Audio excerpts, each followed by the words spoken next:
Hello and welcome to Friday's Granada Reports. Hello there. What they call the greatest show on earth is coming to an end, but the medals made in the Northwest keep rolling in. Gold for Laura Kenny and a place in the history books. She's now the Olympics' most successful woman cyclist. We'll hear from the Kennys' home village in Cheshire. Also tonight, remembering River, a return for the festival in the name of the young musician killed in a Viola Beach crash. After the easing of COVID restrictions, how the faithful are being kept safe. A special report. The Seals might outnumber the locals by 80-1, but business is booming on beautiful Peel Island. And we won't be seeing as much blue sky as that over the weekend. Indeed, we might well have to employ this form of transport. All the details coming up later.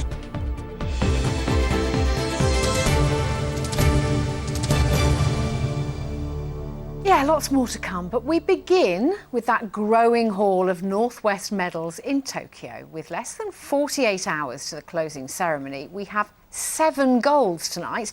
That's the same as France and more than Canada. Wow, the latest came from Laura Kenny, who lives in Cheshire.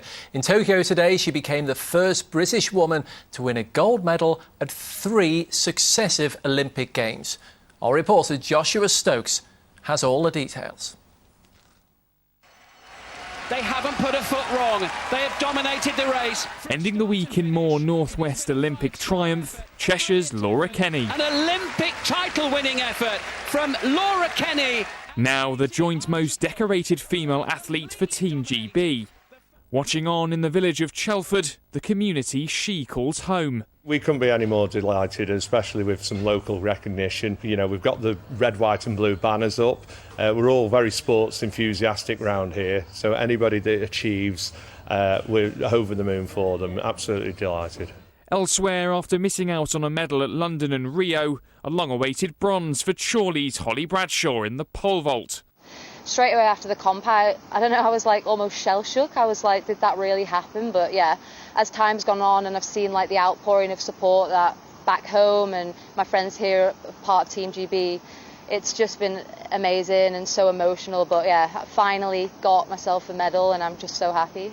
For Rochdale's Stuart Bithell, his win on Tuesday is only just starting to sink in. I was just checking it wasn't a dream. Looked for the medal at the end of the bed. Like, oh yeah, that did happen. Cool, that's pretty awesome. Yeah, I saw the videos of my mum. I could only watch it once though, because it was a bit emotional. I think I've just booked in actually to go back to the sailing club and go and show this around to the members and especially the younger ones, because I remember being shown Olympic medals when I was that age, and it meant a lot to me. Someone who also remembers Stuart at that age is his old teacher, teaching not just Stuart, but Oldham cycling star Matt Walls as well. I can speak for staff and students in that we're all just incredibly proud of, our new gold medalists. Both Matt and Stuart, both fantastic role models. And, we hope that they're going to motivate and inspire, other young people to follow in their footsteps. And as the final week of the Olympics starts to draw to a close, it's the Northwest sporting stars who continue to make their mark in the world rankings. Joshua Stokes, ITV News. Now, larger gatherings have started going ahead at football matches and concerts as we try to emerge from COVID restrictions.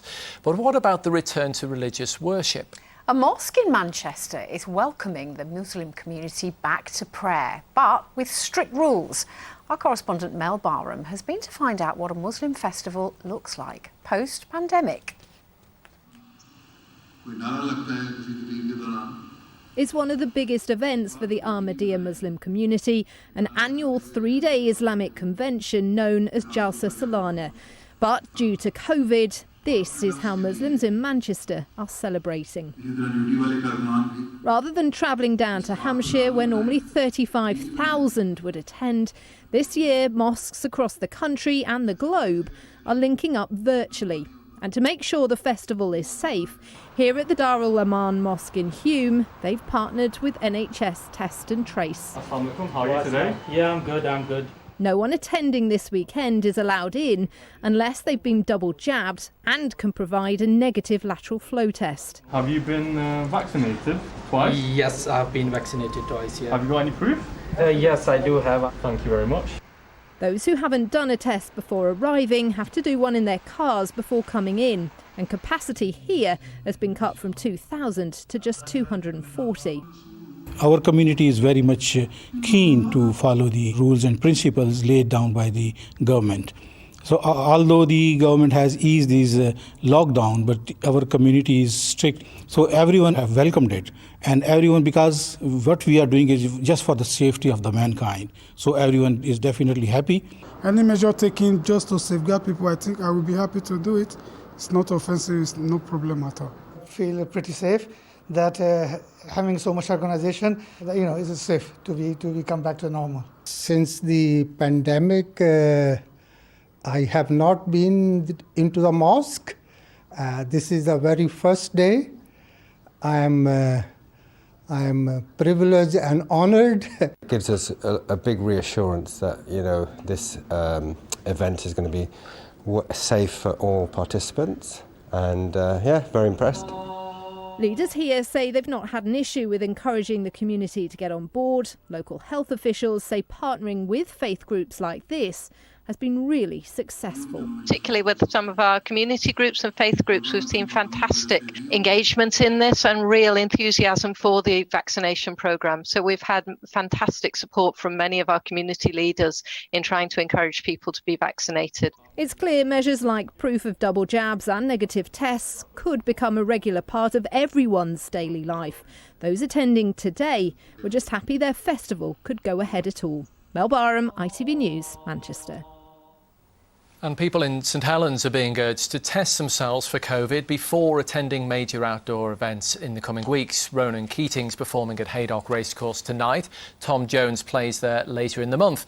And of course, St Helens kick off their Super League season at home tomorrow. Public health officials say it is essential that you take the time to test both before and after you go to any major public event.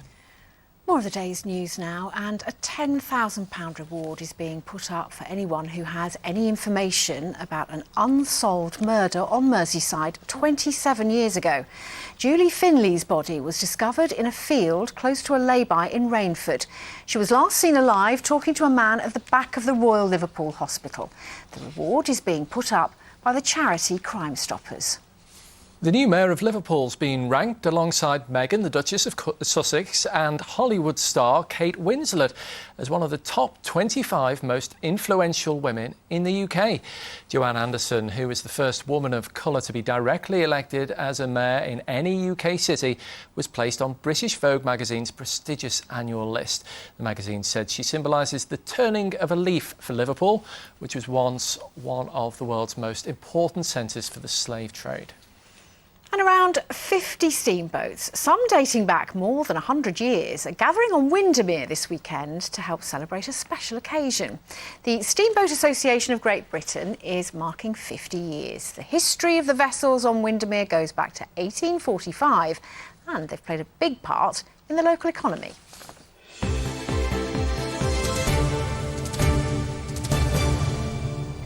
Now, a music festival is making a welcome return to Warrington this weekend after being forced to cancel last year because of the pandemic. Riv Fest was set up in memory of Viola Beach guitarist River Reeves, who lost his life with his bandmates and manager when their car plunged into a canal after a gig in 2016.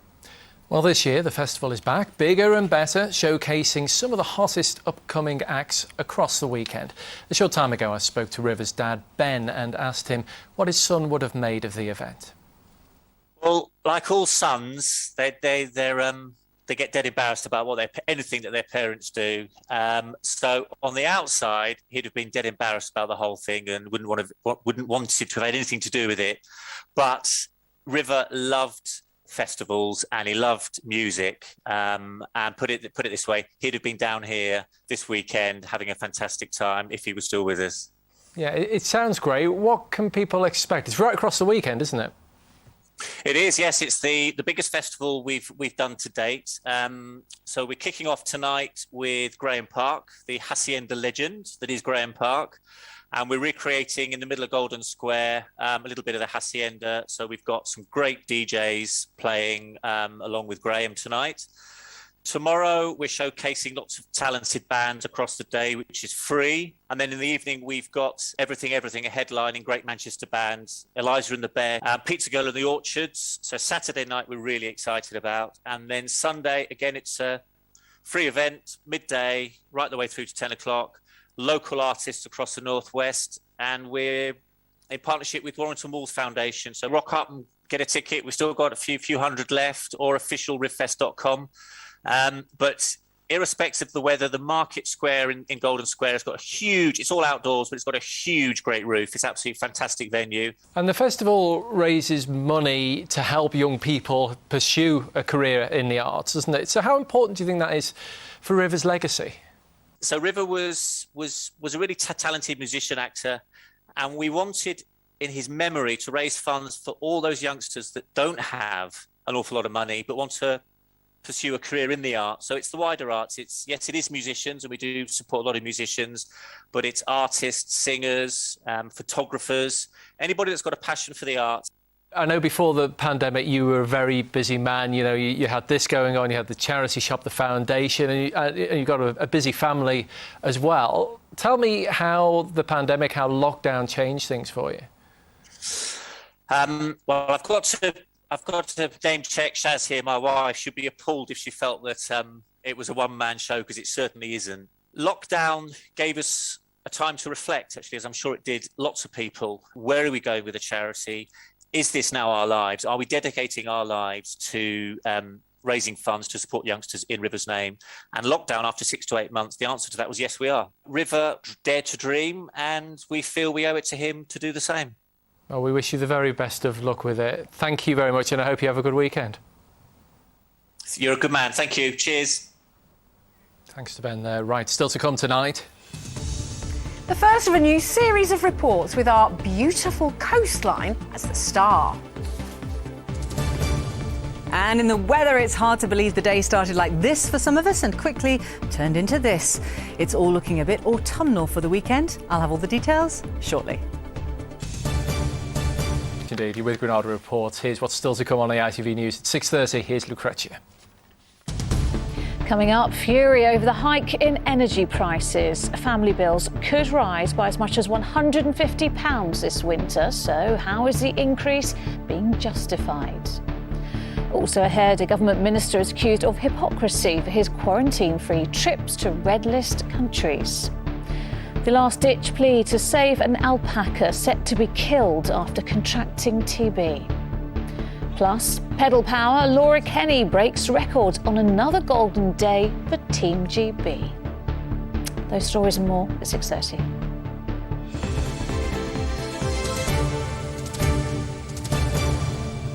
There's just a week left to get your nominations in for someone to represent the North West at the Daily Mirror Pride of Britain Awards. It's the glitzy award night where the stars of the show are ordinary people who've done extraordinary things. And it's where this year's National Fundraiser of the Year will be revealed. So if you know someone who should be named our regional fundraiser and be in with a chance of getting that national title, why don't you let us know? Winners must be aged 16 or over, and entries for individuals only will be considered. You can head to itv.com/Pride of Britain and follow the links. You'll also find full terms and conditions there. The closing dates for nominations is next Friday, the 13th of August. Now to the remote island off the region's coast that remains a mystery to many. Peel Island off the Barrow Peninsula is steeped in history. It's home to a castle and just a handful of people. It's a place where the number of seals outnumber locals by around 80 to 1, my kind of place. And there's no mains, gas or electricity. But after a tough couple of years and a rise in staycations, business there is booming. Sarah Rogers has been taking a look at life around the northwest coastline in the first of our Tidal Tales.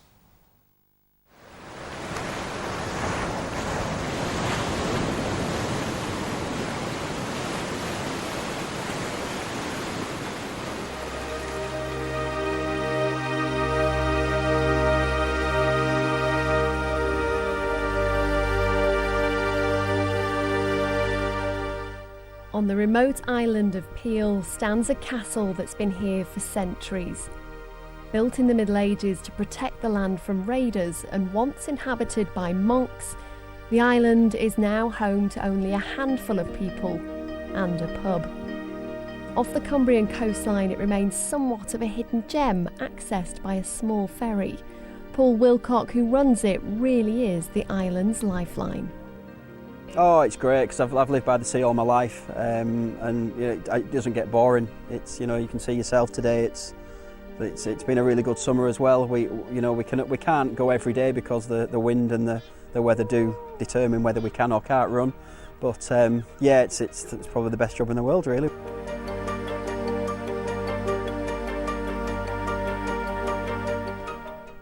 Hiya John, thanks for meeting me. So across where the moat would have been. This is it.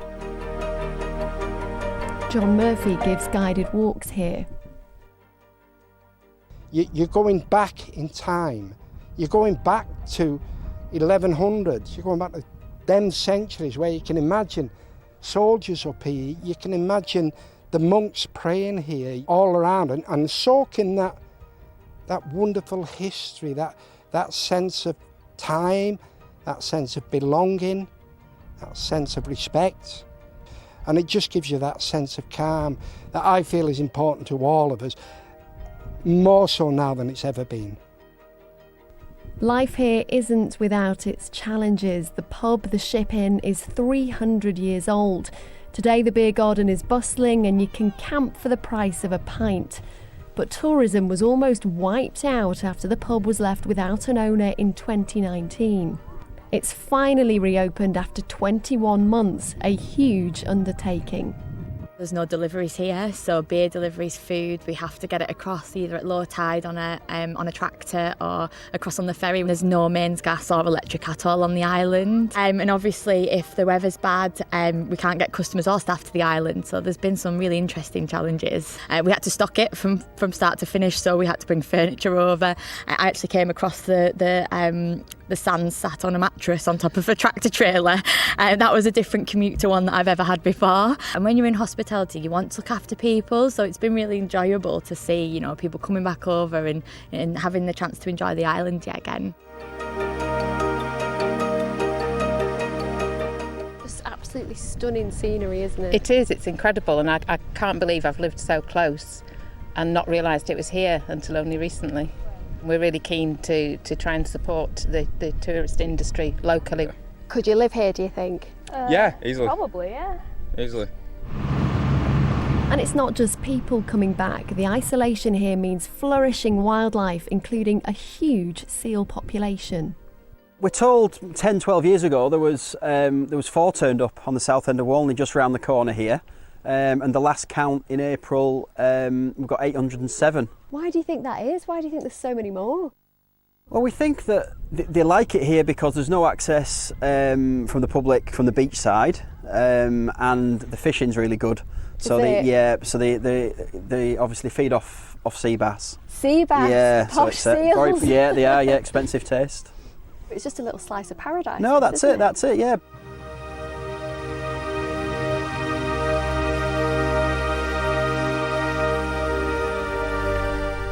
Well, the whole island is tiny. It's just 50 acres, and as you can imagine, in the winter it's pretty brutal here. There's no mains electricity, it's all solar power and generators, but on a clear sunny day its charm is utterly captivating, and just half a mile from the Cumbrian coast it feels a world away.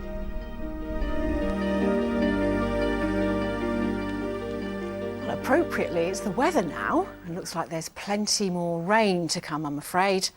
Here's Emma with all the details. Now that is brew weather. And only boiling what she needs. United Utilities sponsors ITV Granada weather. Big up you, sis. Hello there, hope you've had a good day. We have a thunderstorm warning in force until midnight tonight. It's hard to believe the day started like this for some parts of the region and then progressed to this. And finally to this, some fairly biblical weather out there this afternoon. And thank you to all our weather friends for getting wet in the line of duty, taking those photos and sending them in to us. So looking rather autumnal this weekend, and it's all down to an area of low pressure which very stubbornly is sitting over the north of England. I'm going to pause this movie in just a second so you can see that actually we're very close to the centre of that low over the weekend, and that means that winds will actually be lighter than they are further to the south. To the south, the showers are rattling through, but for us, they're slow-moving, heavy, prolonged, thundery, so that could mean some significant rainfall totals today.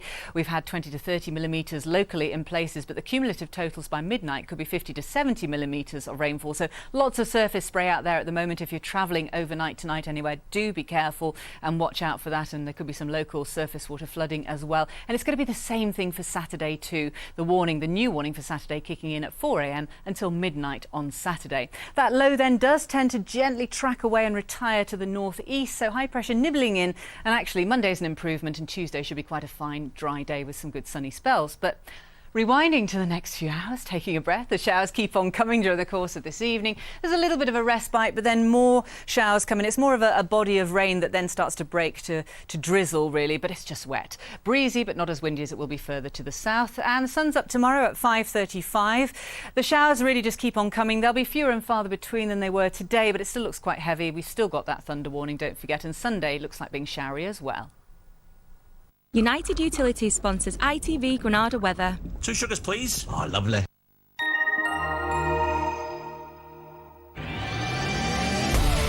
Hello, summer. Piri sponsors ITV pollen count. On then to the pollen report now, and the grass pollen season is over. We're on to wildflower pollen, mugwort and nettle. Counts moderate over the next few days. Keep those nature pictures coming. We're just in the last few days of our reports. Bye-bye. And finally this evening, the Granada Reports team has had some very sad news which we want to share with you. One of our colleagues passed away this week. Teresa McMahon joined us 6 years ago. She started at Salford University as a mature student and, never doing anything by halves, she got a first. As a news trainee, she quickly became one of our producers and news editors. Teresa brought lots of energy and was great fun to work with. All of us here are devastated by her unexpected death. Her family have paid tribute to her, saying how proud they are of all her achievements. They described her as a sassy, independent woman with great humour. And our main presenter, Lucy Meacock, said she was one of the most naturally gifted journalists of her generation. She worked tirelessly behind the scenes and always brought a special sparkle to the programme and our newsroom. She was very proud of her Salford roots and a fierce supporter of our region. Our thoughts and our prayers remain with Teresa's family tonight, and we will all miss her greatly. We're back after news at 10. You can always keep up to date by going to itv.com/Granada. For now, though, thank you for watching. Good night.